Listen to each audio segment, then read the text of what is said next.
Welcome to 1 Million Cent, the podcast where we equip you to share Jesus.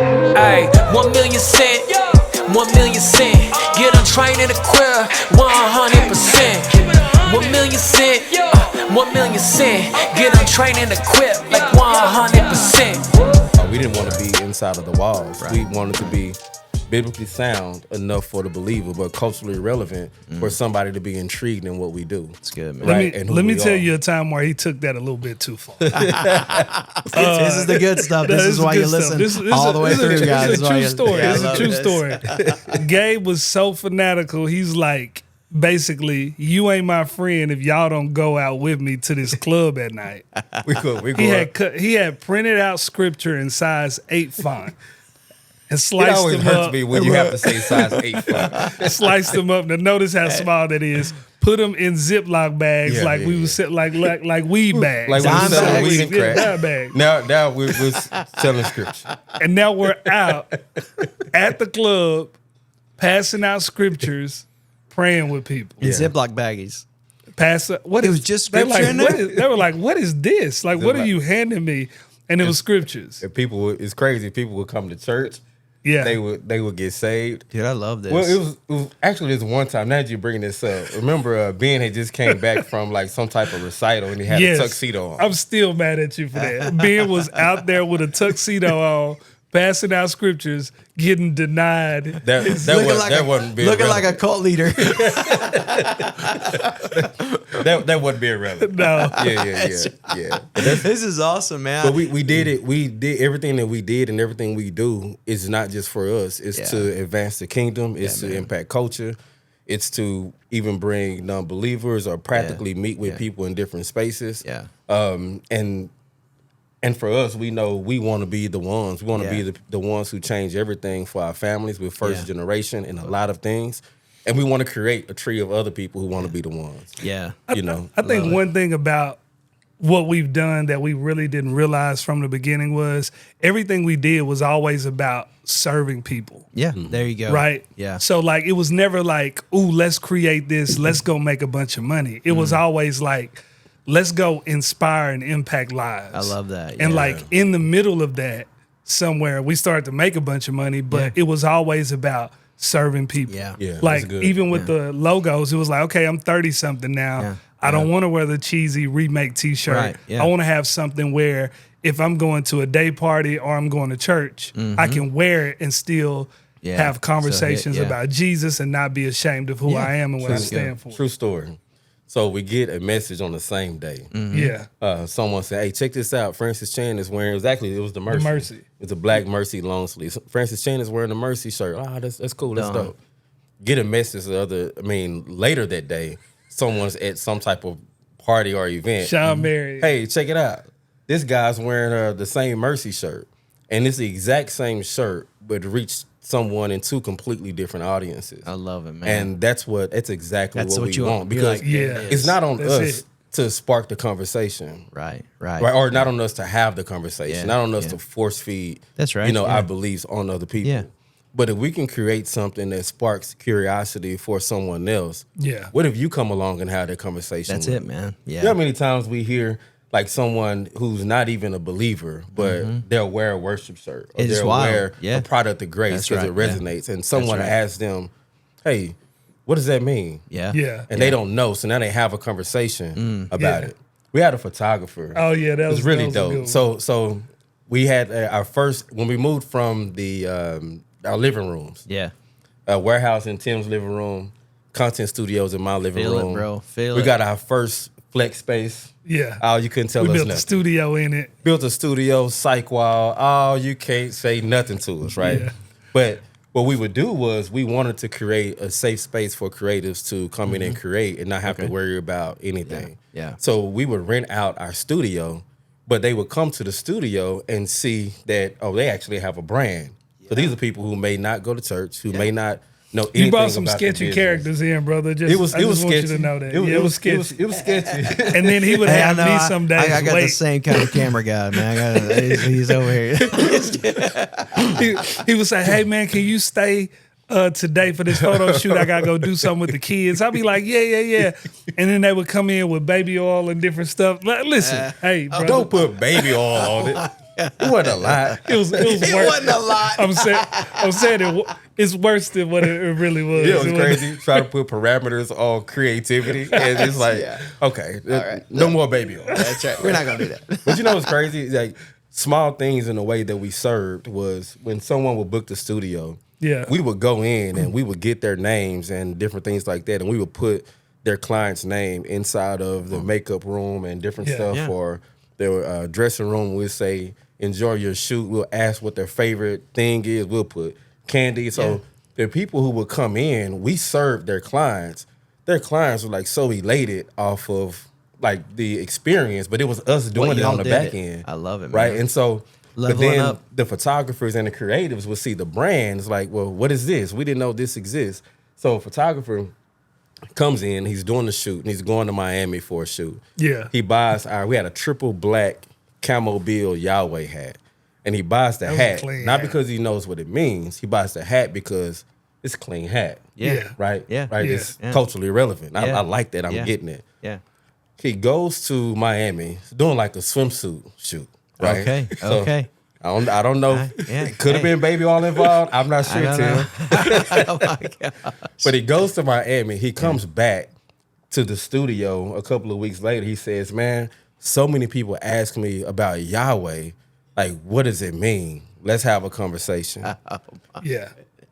Just because the hat was like the way that Tim designed the hat, right. it attracted someone who didn't know what it meant. Yeah. But now the conversation can begin. And most of the time, we just want to force feed it, or we don't expect for other people outside of the church to even want to be a part of what we do, or we just don't welcome it. Dude, that's what I love about what y'all are doing, and just even learning from y'all.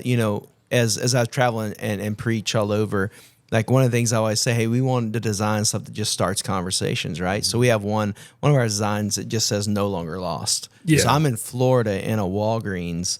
I have this shirt on, just says "No Longer Lost." And then walking down the aisle, and this lady goes, "Huh, no longer lost." I'm like, "Yeah, not anymore." She goes, "Well, what is that about?" And so I'm like, I asked her, I said, "Do you really want to know?" Yeah. And she goes, "Yeah."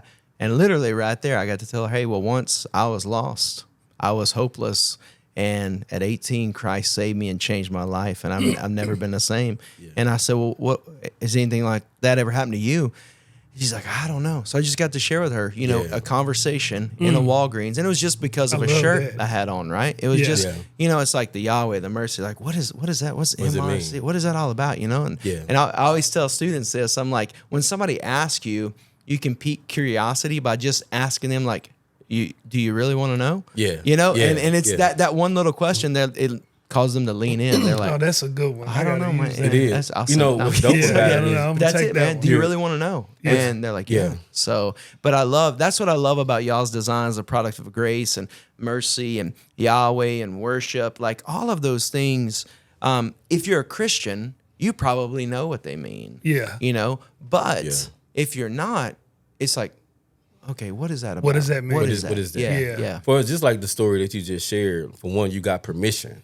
Yeah, that's right. It's like it's a You practical really thing know. to something that's spiritual. That's right. Right, you got permission. And so with Tim and I, when we just through the brands over the years, we've always, for us, we see it as an opportunity to flip evangelism over on its head. Man. Yeah. Because we grew up, as in college, we were watching the Sharing Jesus Without Fear tapes. That's right. Yeah. Like, man, that's scary. That's right, man. You're like, let's this go. Is like that. I love it. It's like, okay, getting in trouble and you like the hardest part of getting a whooping when we were younger was thinking about it. Yeah. I'm finna go get rejected. This is not, Just wait. Yeah. It's not a good Share feeling. Jesus without fear. Yeah. I got my, this one we didn't have the big Bibles, had a little small, pocket Bible. Yeah. small pocket, That's right. pocket Yeah, man. monsters, right? Yeah. And I love it. But it was fearful to even think about. And so for us, and even for you, even with your brand, now you can create something that creates an atmosphere for someone to maybe want to ask a question without feeling offensive. Exactly. Yeah. And, I don't think that's an easy thing for most people to do. Yeah. No. But we want to create that in everything that we do. I always tell people that. Like the hardest thing is starting the conversation. Yeah. Absolutely. And if they start it for you, Bro, you already win. You already won. Yeah. So that's the part, the reverse evangelism that's right, part where we're like, man, if the conversation comes to you, all you have to do is be prepared for what's about to happen. That's right. Yeah. And so, And even with speaking on that, just kind of stand on that, but from a different perspective. So from our brands have done really well. Mm-hmm. We have 4 now. Mm-hmm. Had 5, merged 1. And we have a consulting platform as well, which is really dope because it's the same thing. Honestly, you don't have a lot of people who may not be believers or whatever, but they say, I want to learn entrepreneurship from these guys who are unapologetic about their faith, know exactly what they stand for, know exactly who they are, but they want to listen to us. Yeah. And so we have this global coaching platform, and even in the midst of like our masterminds and our classes, that's the most diverse that some believers probably ever see. Yeah, I love it. Or rooms that people are probably ever in. Right. And for God to be able to use us in that space, it's like it's really phenomenal. And that's the Entrepreneur, right? So you guys have AOH. Mm-hmm. What you have Entrepreneur, which I want to try to share about just a little bit.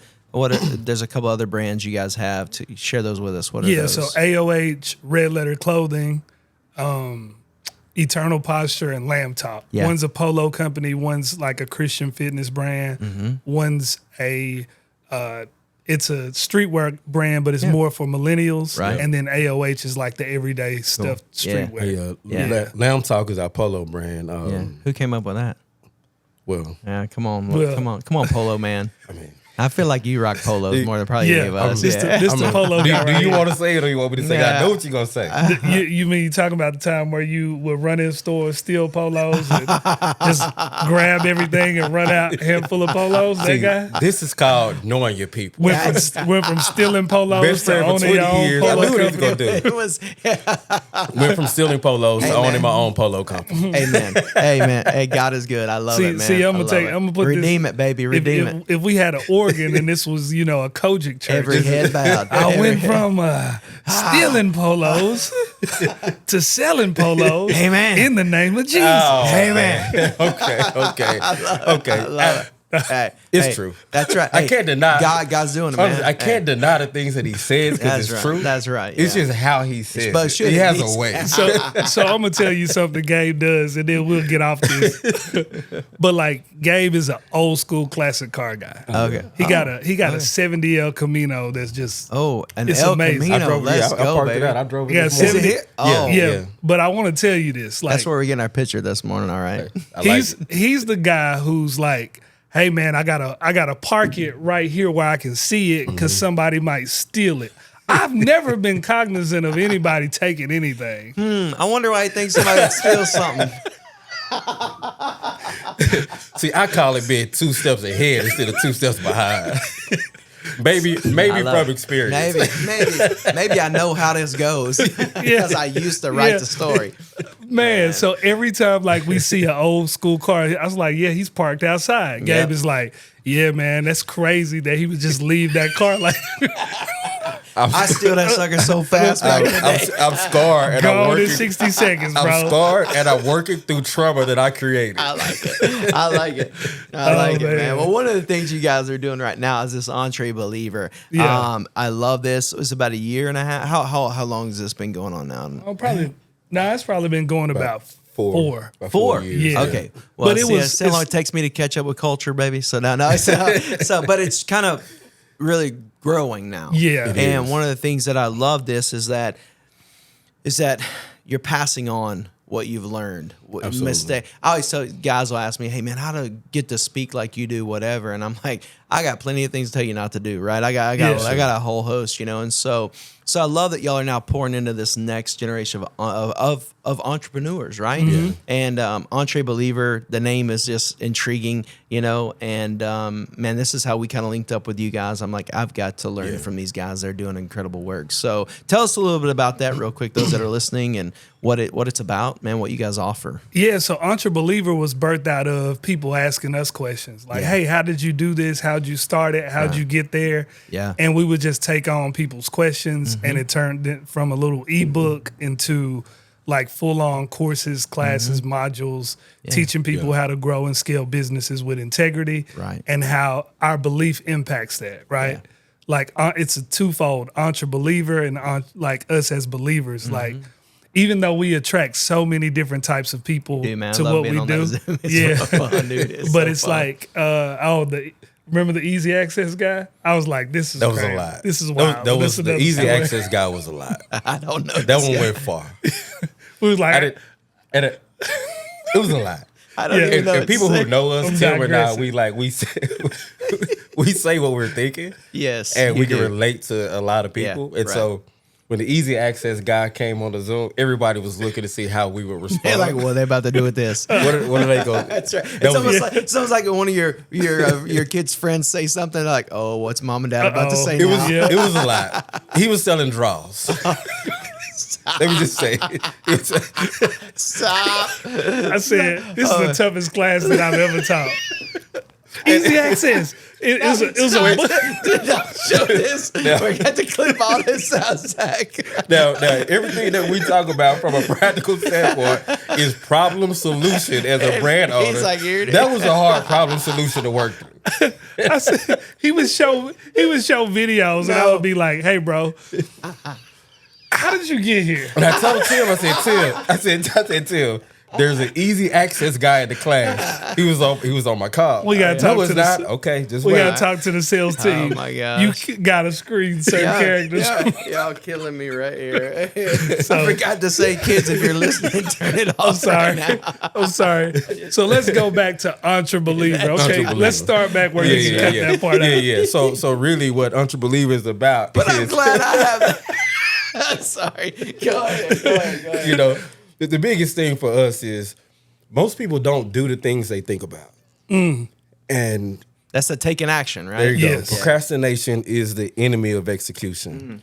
And so we know for a fact that there are people who have really good ideas, Great ones. but they don't know how to walk the idea out, or they're not willing to walk the idea out. Yeah. And so Entrepreneur is really about closing the gap between thinking and doing. Yeah. Like the things that you think about, you should be actively like closing a proximity gap to you doing that thing every single day. And we know for a fact there's a lot of people who can have like successful companies and who can change everything about their families and everyone around them, but they have to do the right thing. Take action, And so we wanted to help so many people in entrepreneurship that we started to, and we've gotten better. We're not who we were when we, went through those 50 designs. Like the things that we know and the understanding of how to build a company and how to connect with the right people for the company. Like we wanted to be able to duplicate that, not just with our brands, but for other people. Yeah, that's awesome. We have clients from here to Australia to Canada, UK. I love it. UK, everywhere. Now, again, like I was saying, Entrepreneur is about helping people empower their beliefs as well, because you have people. We see people with great ideas that can never get off the ground, and then we see people with good ideas that are thriving. Yeah. What's the difference besides their internal language? It's good. Right? You always start, but then you allow your internal language to keep you down instead of pushing you forward. Dude, that's powerful. Yeah. And so if you learn, like if you get in a community of people who are talking with a different language, you either have to take on the language of this group or you gotta separate yourself from it. So the goal is to get people in so they can realize like, I can accomplish this. I can do this. I can create something that's bigger than an idea, but I can turn this into a concept that people all over the world love. And once they realize that, some people turn it on and they're able to grow like thriving businesses and take action where they used to be stagnant. And then some people are just, they have to fight that for a long time before they get it. But once you change that internal language, everything starts to be different, right? Yeah. Like if we see a problem, we're instantly thinking about what's the solution to the problem. For sure. Yeah. Like it's like, man, COVID came. Yeah. Everybody has the same problem. You could be like, oh, my business is failing. Or you could be like, hey guys, we just gonna come in the back door and shit because things are crazy right now, Right. and we got to figure out how to make this That's happen, it, man. Yeah. And so we just found a way. Every time we encounter problems, the language is how are we going to get past this, not how it's going to crush shut us. it down. Yeah, That's it, man.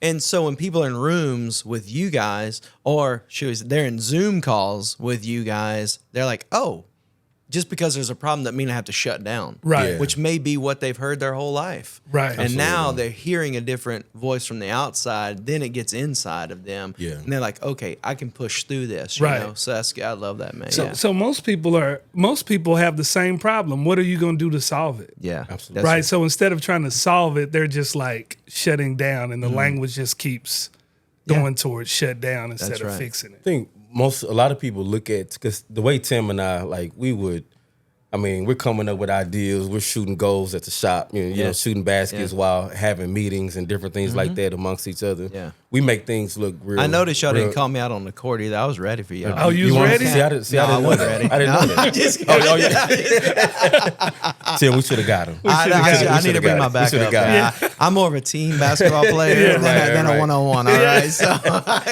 but you know what though? It's like people see the things that Tim and I do, and it's like, oh, they make it look easy. Or Tim's talking about the language that's powerful, because now people start comparing, and we know comparison is a thief of joy. So I don't have a Gabe, I don't have a Tim, so I can't do what you guys do.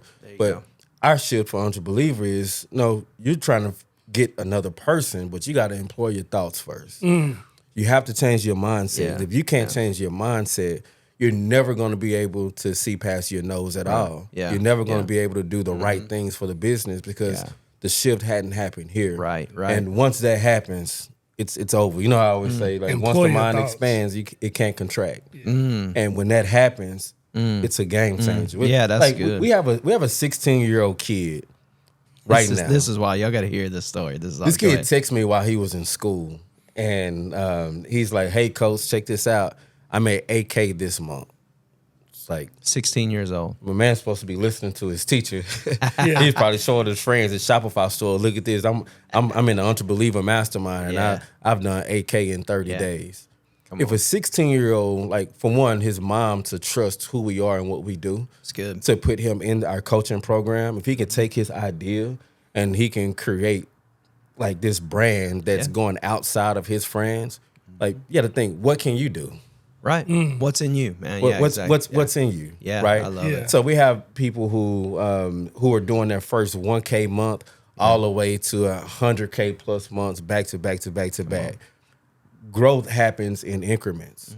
Everybody's in different stages. Right. And what Tim and I want to do is to show people, like, look, if you just continue to stack wins incrementally, you can get where you want to go. Come on. Yeah. It can happen. Yeah, that's it, man. It's just about saying so what I'm picking up here is, number one, man, take action. And number two, stay at it. Just consistent. Like you said, stack wins, stack those wins. So I think, as you guys share about this Entrebeliever, my wife calls me like a serial entrepreneur, and I'm like, I'm always thinking of something. She goes, like, why are you, I'm always like, hey, what if we did this, what if this? And she's like, that's not that. So I came with her, say, 3 years ago. I was like, hey, I have an idea. I think in our ministry, we need to be serious about training the next generation on how to share their faith, right? So the conversation starts, awesome, what are you going to say? So we want to help them know what to say. Yeah. And so I said, what if we trained 100,000 teenagers to just share their faith? And she goes, that's cool. And then I just started praying about it and stuff, and the Lord was like, yeah, you could do that. But then it was almost like the Lord said, but what could I do? And I was listening to a book at the time, the 10X leader deal. Yeah. And it was like, almost like, it's a completely secular book. There's nothing spiritual about it. Yeah. But it was like the Holy Spirit said, what about 1 million?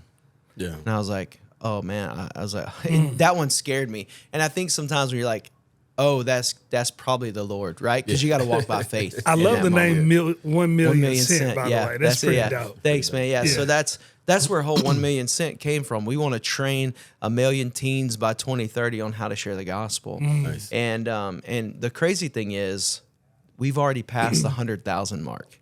So the mark I had, hey, what if we did this? Yeah. The Lord's like, yeah, you can do that, but what can I do? Yeah. And I think as entrepreneurs, as believers, a lot of times we get, oh man, what if I did this? And I think sometimes God puts in us something bigger. Yeah. Like if it doesn't scare you, I heard somebody say, if it doesn't scare you, it's probably not of God. Yeah. Yeah. You know, not in a fearful way, like, but if it doesn't realize there's no way, if there's not a little bit of there's no way I could ever do this, then it's probably not of the Lord. Yeah. Because Yeah. God's bigger than Right. us, and He's going to put stuff in us that's bigger than our natural abilities and talents and Right. wisdom and stuff. And I think with Entrepreneur, I don't know what y'all envision that to be, but I just see God continuing to grow that. I know the way it's blessed us already. And we're just a couple weeks in with you guys and stuff, and I'm excited about what God's doing there. But if Yeah. somebody wanted to get involved in Entrepreneur, where do they go? How do they connect with that? How do they find out more about this? They're entrepreneurs. They're like, I want to learn from these guys. I want to be in this. Where do they go? How do they connect with that?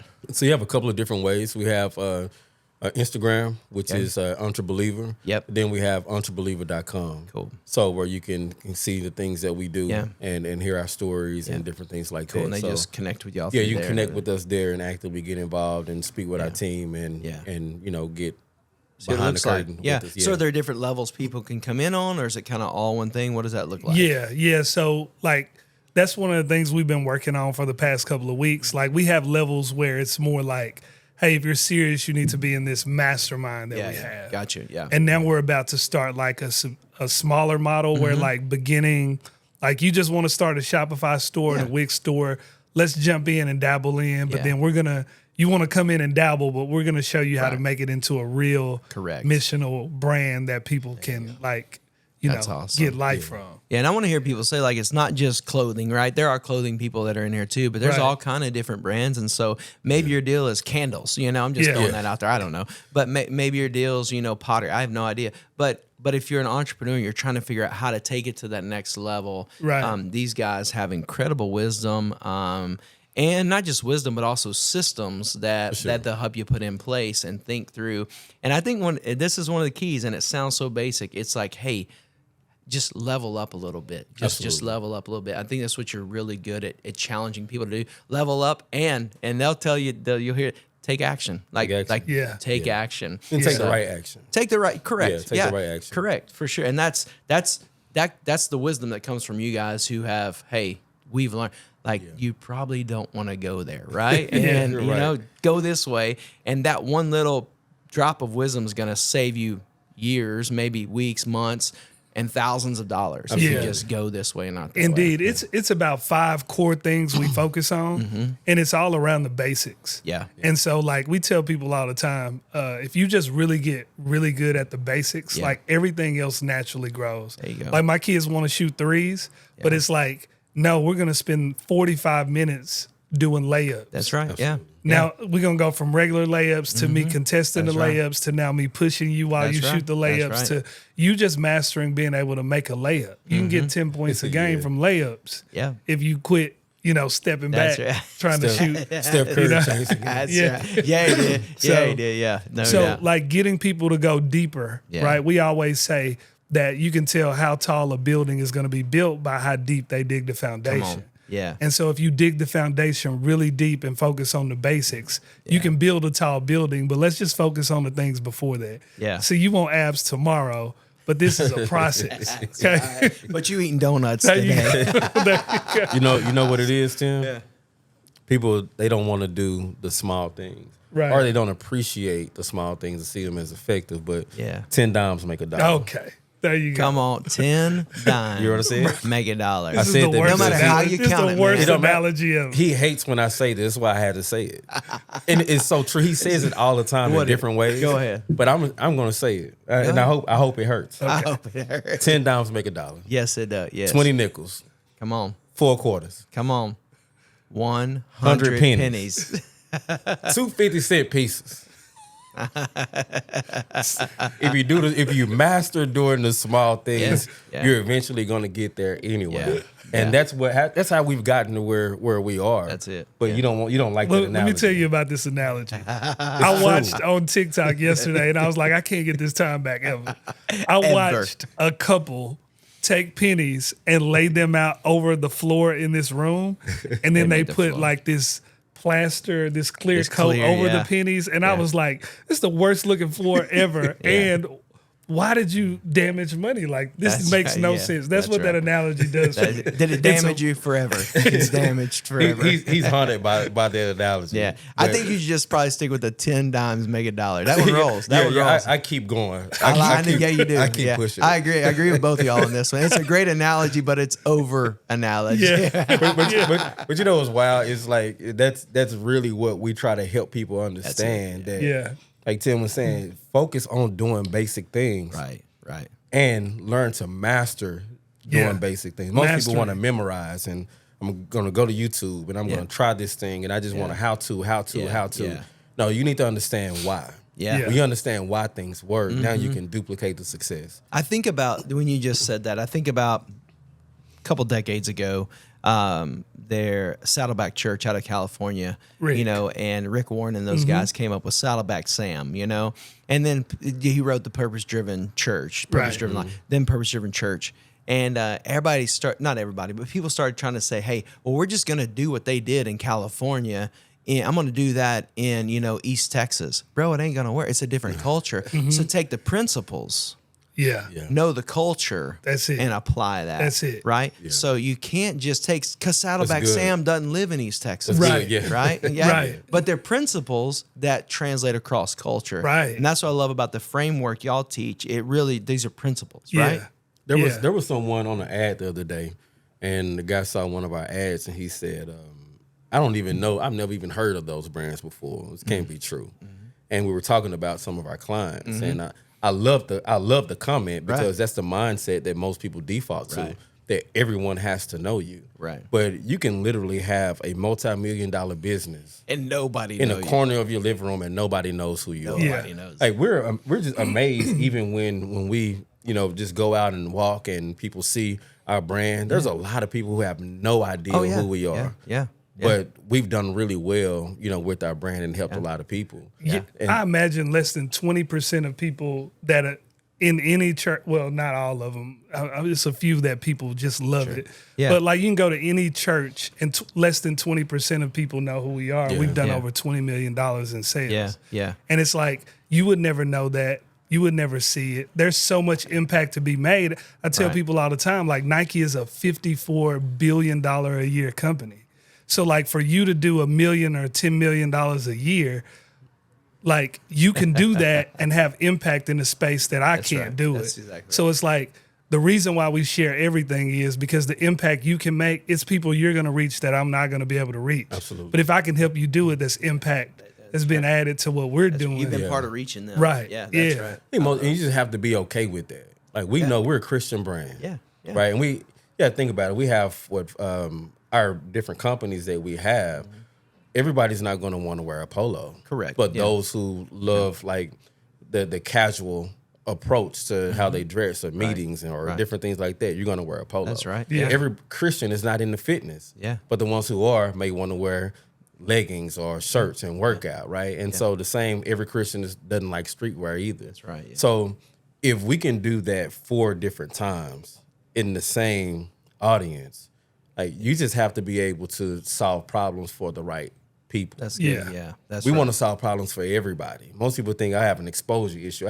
No, you're not dialing in on the people that you're called to serve. That's the and hardest once thing. you do that, everything changes. And that's the hardest thing, because we're all like, I want to reach everybody. I want everybody. You don't want to. Everybody's not going to wear it, guys. It's just not going to. Everybody doesn't wear Nikes.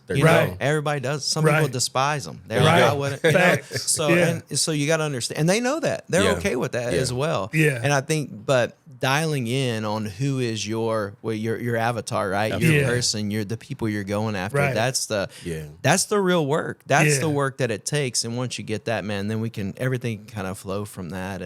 And anyway, that's a little snippet of what they teach in Entrebeliever. So if you're interested in that, go check it out, Entrebeliever.com, at Entrebeliever on Instagram.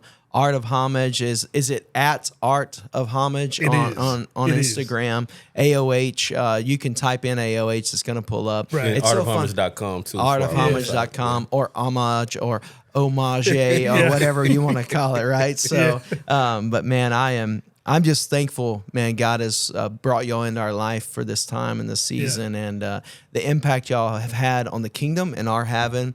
And one of my favorite lines, Tim, I think you said this. I'm sure you both say it. I can't remember which one of y'all said it first. And I've said it 1,000 different ways, but I love the way y'all said it. Right? It's about collaboration over competition. Absolutely. Yeah.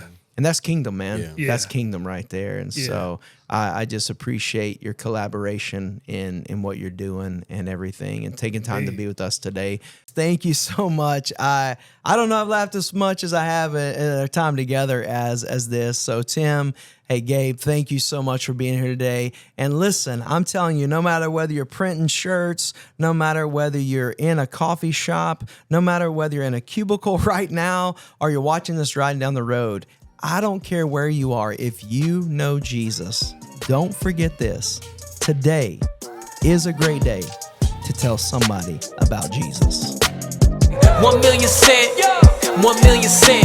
Get untrained and equipped 100%. 1 million cent, 1 million cent. Get untrained and equipped like 100%.